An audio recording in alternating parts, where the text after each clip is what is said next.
y las prácticas del mundo. Utilizan los mismos mecanismos manipuladores de este. Entre otras cosas, sus expectativas de cambio son muy bajas en general.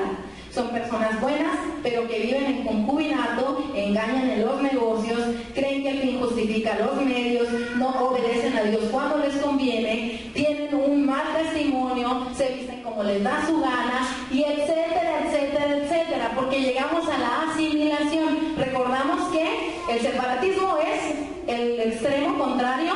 Estamos en una burbuja, nadie se nos puede acercar, porque si se me acerca ya, este dedo me lo corto porque ya no es santo.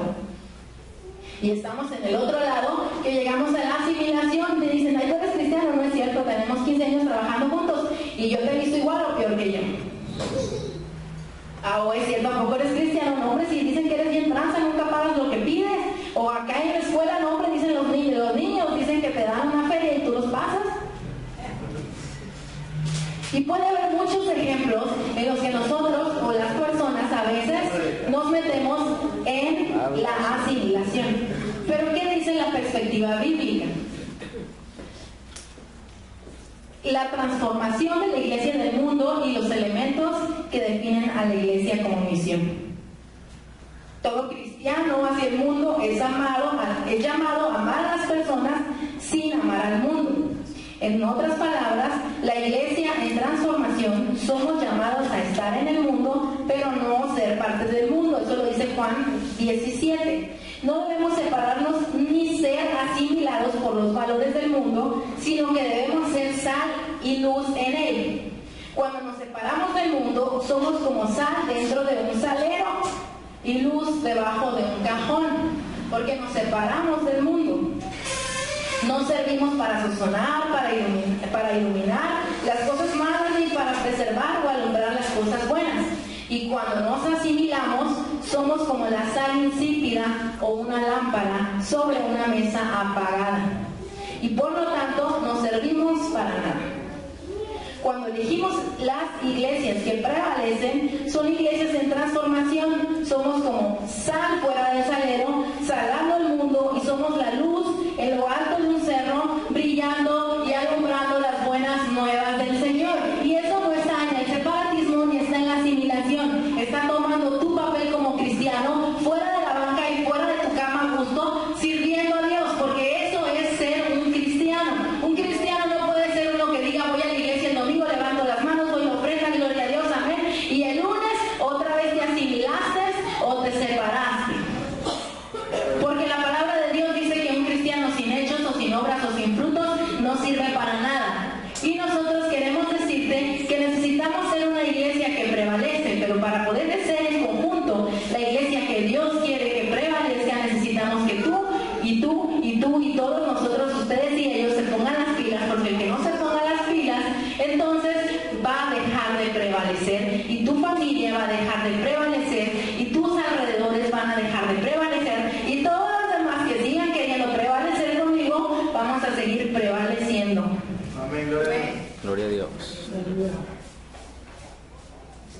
Y el segundo punto, donde dice que los elementos que definen a una iglesia en misión. La iglesia no es un club social, ni es una reunión de domingo en la que tú vas y te pones tu mejor traje, te peinas o a veces te bañas. Hay una iglesia en Venezuela que es una iglesia evangélica en las Acacias, en Caracas, y el pastor se llama Samuel Olson.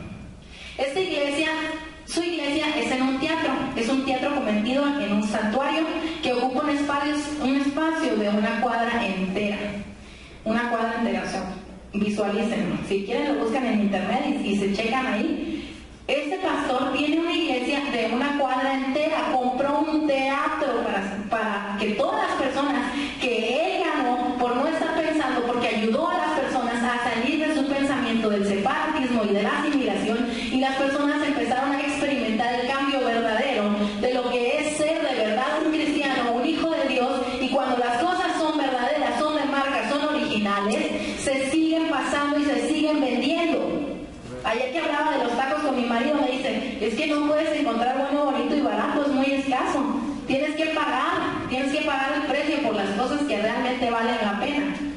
Y yo te digo ahora, las cosas que realmente valen la pena, como hacer que tu iglesia, que tu familia y que todo lo que tenemos y que el Señor nos ha mandado como mandato a hacer prevalecer no es fácil, pero es algo muy importante. En la iglesia primitiva mostrada en el libro de los Hechos, y cuando llegues a tu casa puedes checar el libro de los Hechos, ahí dice que podemos identificar los elementos básicos y específicos de una iglesia que prevalece. Si tú me dices, bueno, ¿cómo es una iglesia que prevalece? ¿Cuáles son los elementos básicos? Puedes leer el libro de los Hechos y puedes saber cómo era aquella iglesia cuando estaba en el avivamiento, cómo era, cuáles eran las características, cuáles eran las necesidades de un cristiano y de una iglesia que estaba prevaleciendo.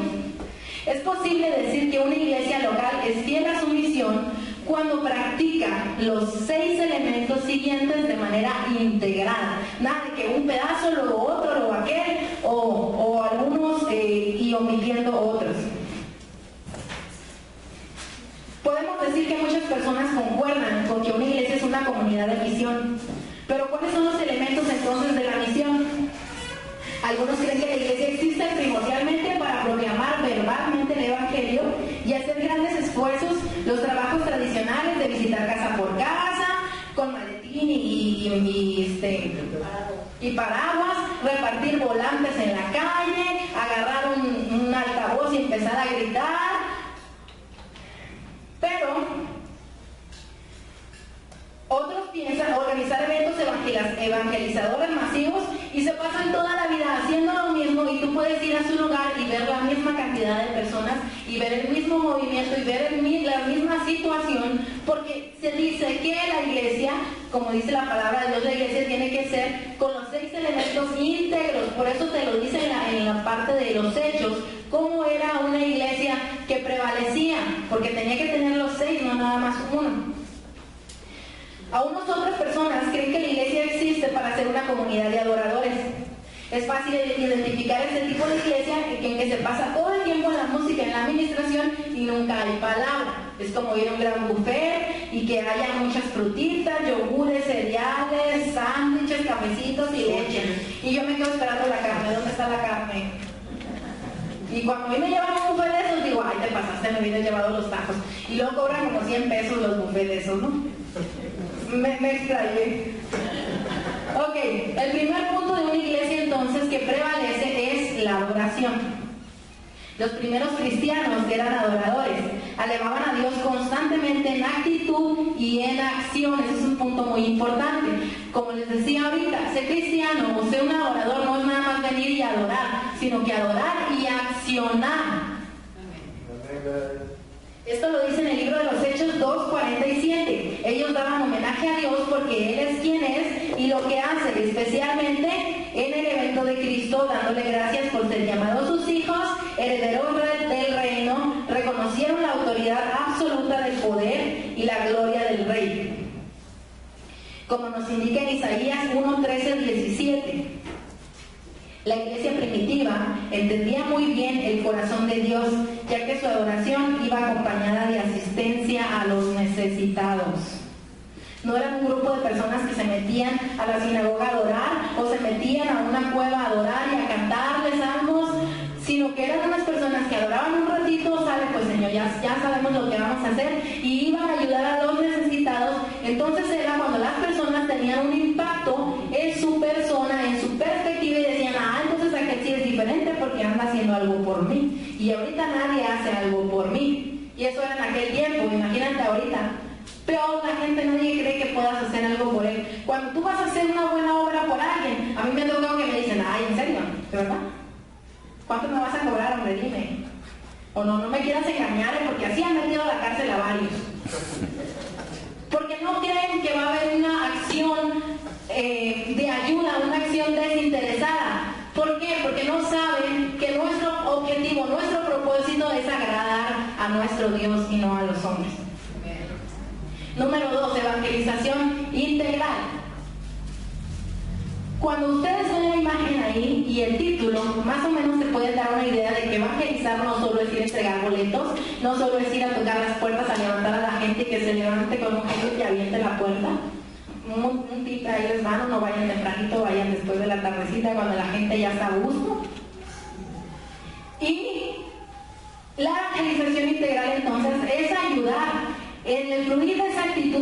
pertenece la adoración se manifiesta en un efecto multiplicador en cuanto a los que se añaden a la iglesia cada día. Esto se debe al testimonio vivo y la gracia de Dios del pueblo que las personas veían cada día.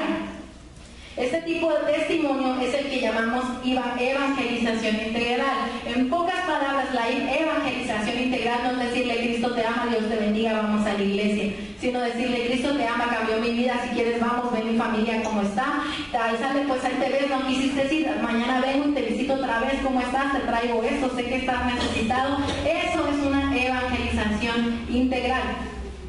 Número 3, discipulado. También se dedicaban al estudio y al desarrollo espiritual en comunidad. Existían oportunidades para crecer en su entendimiento y comportamiento como nuevas criaturas en Cristo. Acuérdense que la Biblia dice que cuando nosotros nacemos en Cristo, cuando nosotros nos convertimos, es que nacemos en Cristo. Somos nuevas criaturas. Lo que éramos ya no es. Entonces hay que recomenzar, hay que recapitular, hay que tratar de ser algo que no éramos conforme a lo que Dios ha planeado para nosotros. Por eso es importante el discipulado. ¿Tú cómo vas a saber cómo hacer las cosas si no estás viendo a nadie que lo haga frente a ti? Si tú toda la vida te has pasado viendo a gente maldecir, decir groserías, no decir ninguna bienaventuranza, viendo personas que se golpean entre ellos porque no pueden aprender a perdonar, entonces las personas somos que vamos haciendo las cosas por repetición. Entonces nosotros seguimos haciendo la misma actitud. ¿Cómo vamos a hacer? ¿O cómo vamos a aprender? ¿O cómo vamos a cambiar nuestra perspectiva, nuestras acciones, nuestro pensamiento? Cuando tú te conviertes a Cristo Jesús, cambia tu mentalidad.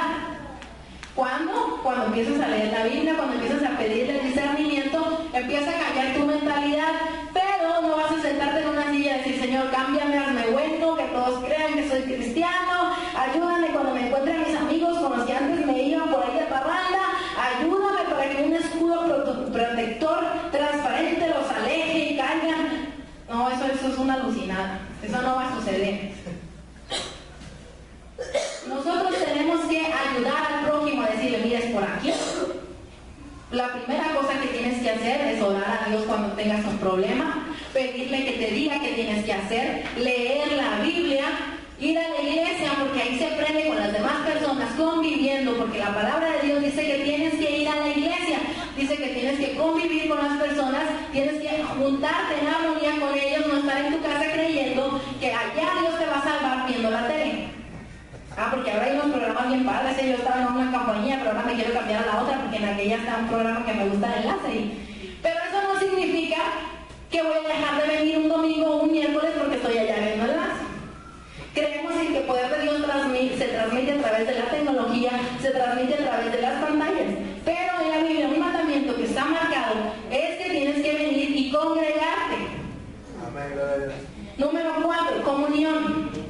Otro elemento crítico para la iglesia que fue demostrada en la iglesia primitiva en los Hechos fue la comunión, coinonía. Hoy en día lo llamamos grupos de compañerismo, células, grupos pequeños. Son oportunidades de vivir alabando a Dios, dedicándonos unos a otros, estudiando juntos, compartiendo en totalidad, comprometiéndonos con las necesidades de otros. Y entonces nosotros podemos acercarnos a las personas de una manera más personalizada. De modo que vengamos aquí un domingo y que yo les diga, bueno, ahora vamos a pasar de esta fila para acá. Voy a empezar por ahí, por donde está Omar, me va a contar qué experiencias ha pasado con Jesús esta semana. De lunes a viernes, las 24 horas del día que estuvo despierto, y de ahí sigue Gaby, de ahí sigue la hermana. Imagínense, eso no se puede hacer en un lugar de aquí, porque aquí es la casa de Dios y venimos a adorar juntos. Venimos a alabar al Señor juntos, pero en los grupos pequeños es donde se realiza la comunión, porque sabes que tú te puedes acercar a alguien y son 4 personas, ¿cuánto puedes tardar en completar o en decir algo que Dios haya hecho por ti? Servicio, número 5. El servir a otros con nuestras posesiones, empezando por ahí, tiempo y talentos. Servir es ser testigo de la sociedad por medio de inversión